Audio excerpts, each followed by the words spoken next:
Hello there. Let's talk about apps and data, but for our smartphones and our tablets.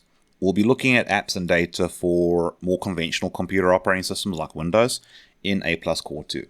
And we'll probably talk a little bit more about the mobile device apps and their security, again in A Core 2. For now though, let's get into it and talk about mobile device apps. Now, it is encouraged very strongly that you get your apps from the official app stores. In the case of Apple's iOS, that is the Apple App Store, and for Android, that is the Google Play Store. Alternative locations for getting your mobile device apps do exist, but they come in varying degrees of safety and trustworthiness.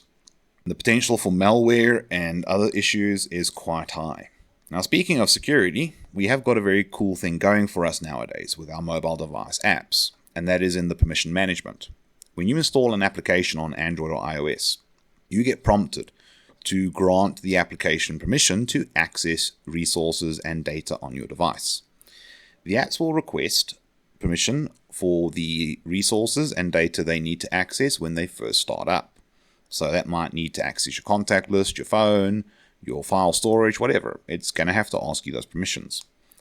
And what's also nice is you can adjust those permissions afterwards. If you dig around your mobile operating system's application management menu, you can often grant permissions you denied previously or take away permissions that you granted previously. The choice is yours. But please understand, though, that even if you do get to control the individual permission to things, like, for example, file access versus phone access and call access separately, denying an application permission may affect the app's ability to function. But you can probably use common sense and work out what an app needs and doesn't need. I personally remember when I was once installing an alarm application on my phone, one that made me solve a puzzle before it would let me turn the alarm off. It asked me for permission to access my call history and my contact list. And I was looking at that going, why on earth does an alarm clock application need to know who I'm phoning and who I could phone? What's going on with that? I was a little bit concerned around the privacy invasion there. Now, when it comes to your mobile device apps and their utilization, they do rely quite heavily on a user account. Usually, your OS account on the mobile device, whether it be for Apple or Android, is going to be tied for Apple to your Apple ID, and for Android to your Google account or your Gmail account. So usually it's a good idea for the owner of the device to sign in with that account. The first account to be added this way is usually considered the owner of the device. So make sure that whoever does legally own the device has their account enrolled first. They also do end up with a little bit more administrative authority on these devices, although they're not truly administrators as you and I think of them as IT professionals. But they do have a little bit more power than the other user account that might be added later. And again, that's a pretty cool feature, that you can actually have multiple accounts on one device. This is very nice when you've got a tablet, for example, and you want all members of the household to be able to use it. Now, depending on the applications or services you're working with, you can also set up additional accounts that might not have anything to do with Apple or Google accounts, such as your work email, a cloud account with a separate provider, or your social media accounts. The list goes on. So you might have a bunch of extra accounts that you need to sign in on and are not tied to your Apple ID or your Google account in any way whatsoever. Now, considering that in A+, we are looking at being professionals, one of the most common reasons to have a smartphone or a tablet at work is the ability to have emails wherever you are. You don't have to sit in front of your computer all the time waiting on emails to arrive.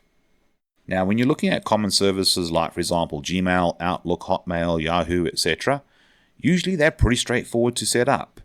You usually just need the email address or the account and the credentials like the password to log in, because the server settings are usually built into the setup tool or utility that you are using to set this all up.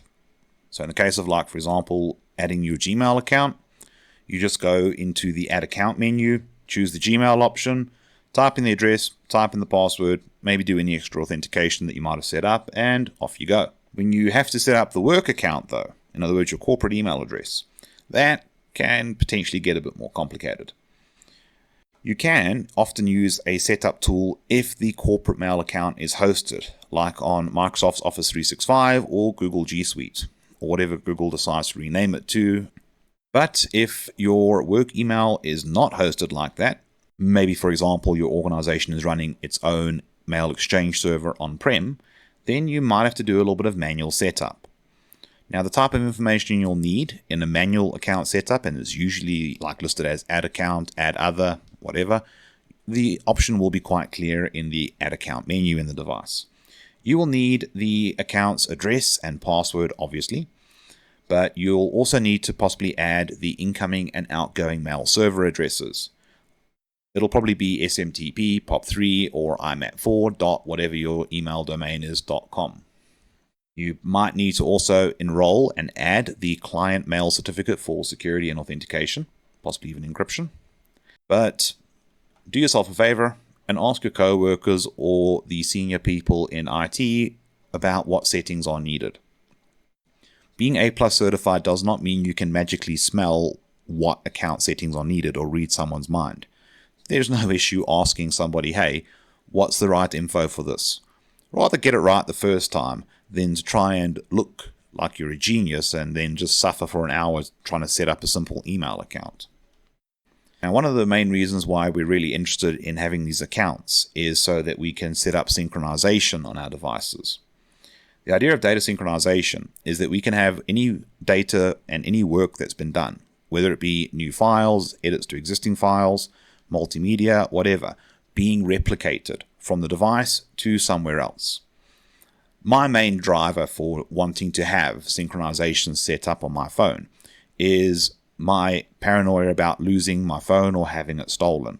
Because you're not going to get a calendar reminder the day before, hey, back up your data, your phone's getting stolen tomorrow, or you're going to lose your phone tomorrow. So it's good to have the data being synchronized to minimize on the inconvenience of data loss occurring, if such an unpleasant event were to occur. Now, usually, syncing will go to the relevant application or service, depending on what you're using. So, for instance, if you're talking about your emails and contacts for your work email, that usually goes to however your work email application works. If you're looking at, for example, social media posts, that normally synchronizes on the social media platform. You get the idea. Now, different methods exist for syncing. You can sync data over cellular data connections, over Wi-Fi, via Bluetooth, or via a good old-fashioned USB cable. However, you might want to sync different kinds of data in different ways. For instance, multimedia files like pictures, videos, and music can be pretty big in terms of file size. Synchronizing that over a cellular connection can be kind of expensive. So you might want to maybe do that over Wi-Fi, Bluetooth, USB, where you're not paying per megabyte worth of data transfer. But things like, for example, synchronizing contact information or messages or emails, as long as there's no attachments, can be pretty minimal in terms of data consumption. So having that syncing over cellular, although it will cost you money, not nearly as much as having your photos being synchronized real time. Now, in terms of what type of data is usually synchronized between phones and other devices / cloud accounts, contact lists, super helpful to make sure you don't lose that person's number. Your calendar entries for both personal and work events. Thankfully, your calendar app on your phone is able to handle both personal and work and keep the details synchronized to the relevant platforms. Your email, so that if you started writing a draft on your phone and decided, you know what, typing this on a physical keyboard will be way more convenient, at least you can pick up from where you left off on when you signed into your email on your more conventional computer, be it a laptop or a desktop. Your messages can also be synchronized, which is super helpful to make sure that when you get a new device or whatever, you don't lose your chat history with people. Multimedia data, because despite what the workplace thinks, your photos are probably at least important to you, and any other type of multimedia files. Documents are probably worth synchronizing, although not that many people do document editing on their phones and tablets at the moment. But you know what? Trends do change, and more people are doing that. And then applications can also synchronize between devices as well.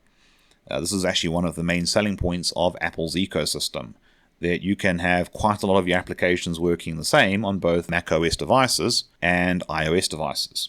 And then for an interesting kind of syncing option nowadays, you also get the ability to synchronize your phone with an in-car infotainment system, usually via Apple CarPlay or Android Auto, where you're able to have some of your smartphone's apps being replicated on a touchscreen interface in the car, which can make listening to music or podcasts or using your geolocation/GPS apps to navigate, to reading messages and phoning people back. It can be a lot more convenient to do that than rely on previous types of infotainment systems that we used to get in older cars. And then to round this section out, we also have some cool options for enterprise mobility management, because this does fall under the applications, believe it or not. Now, this is a process that we go through in the workplace to achieve appropriate levels of control and monitoring on the phones and tablets being used for work. The reason why we want to do this is because we do have a reasonably good amount of administrative control and monitoring capability on laptops and desktops running more conventional operating systems. But your smartphones and your tablets are running mobile OSs that are more optimized towards personal user habits and behaviors. So to do this, we need to get some specialized services running in the workplace, like an MDM or mobile device management service, or a mobile application management service, or an MAM service. So an MDM sort of acts like a domain controller for smartphones and tablets. If you've never heard of a domain controller before, let me give you the quick rundown, even though we'll talk a little bit more about it in A+ Core 2. In a normal computer environment for laptops and desktops, you get this very powerful server called a domain controller, which can identify computers, services, and user accounts, force authentication to be done, centrally manage the user accounts, and apply security settings and policies onto end-user devices to keep them secure and configured appropriately for the intended usage at work. Now, an MDM can achieve similar types of capabilities on a smartphone. However, they usually do require some sort of application to be installed on the phone for that control and capability to be done. Now, a bit of good news. If the workplace is doing a bring your own device policy where you're using your personal phone at work for work, you can balance the user's right to ownership and privacy with the organization's need to apply appropriate controls and protections to keep their data and services safe and secure. So there are capabilities to do that. And then, once you've got an MDM in place, you can look at doing an MAM, or a mobile application management service. Either you'll go and get a dedicated service, or it might be a function/feature of your MDM. And what it does is it allows you to host applications for work usage. Now, the first reason is you can then test out applications for work and just make sure it's going to be fine. Host them in your company version of an app store, and then users know that that app will work perfectly fine. But the cool feature is you could maybe add like a digital certificate to the application that allows the app version that you get from the MAM store to be able to access work resources, whereas the same app that you get from like the Google Play Store or the Apple App Store might not be able to access the work services because the work services require the client app to have that digital certificate. So it can be a pretty cool way to make sure that somebody can't just like randomly add the appropriate app and settings to their personal phone and just randomly connect to work resources without their smartphone being properly enrolled and set up. But I would definitely encourage that if you're going to do any sort of personal owned device at work, you've got to be very careful how you develop and devise your BYOD policy. If the smartphone or tablet is owned by the employer and issued to the employee for work purposes, legally the device belongs to the employer and they've got a lot of rights and power over that.